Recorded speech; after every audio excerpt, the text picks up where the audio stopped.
చూస్తున్నాను కదా, ఈ 2 రోజుల వర్షాలకి పంట చేలన్నీ కూడా మన చేపల చెరువులాగా ఒక సముద్రం లాగా కనపడుతుంది. చూడండి, ఇది గుంటూరు రోడ్లో మునిపల్లె తొట్టింపూడి అంటారు కదా, ఆ పొలాలండి. మొత్తం నీట మునిగిపోయినాయి.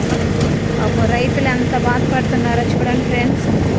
ఎంతో కష్టపడి చేలు ఎదలు పెట్టుకొని నారుమళ్ళు పట్టి నాట్లు వేసే సమయానికి ఇలా వరదలు రావడం, ఇలా వరదలు వచ్చి చేలన్నీ మునిగిపోయినాయండి. రైతులైతే చాలా బాధపడుతున్నారు ఫ్రెండ్స్. 2 రోజుల వర్షానికి చేలన్నీ నీట మునిగిపోయినాయి. చూడొచ్చు, నేను ఆటోలో వెళ్తున్నాను, ఈ సౌండ్ మీకు డిస్టర్బెన్స్ కనిపించవచ్చు, కానీ అవన్నీ మొత్తం నీట మునిగిపోయినాయండి. చేలు అవన్నీ నారులు అనమాట. వరి నాటేశారు.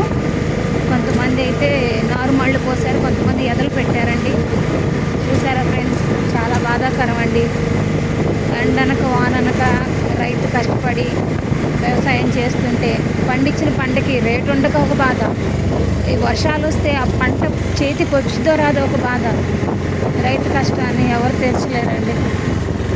పంట పండితేనే వాళ్ళకి ఆనందం. ఇలాంటి వరద వచ్చి చూడండి ఫ్రెండ్స్, మొత్తం నీట మునిగిపోయింది. కనిపిస్తుంది కదండి, ఇదంతా మొత్తం నీట మునిగిపోయింది ఫ్రెండ్స్. చూడొచ్చు, మొత్తం అండి గుంటూరు జిల్లాలో ఈ వానలు చాలా ఇబ్బంది పెట్టినాయి.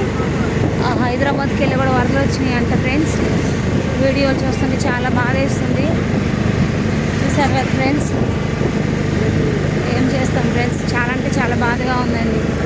మా ఏరియానే, మా ఊరు దగ్గరే గుంటూరు రోడ్లోనమాట. చూడండి.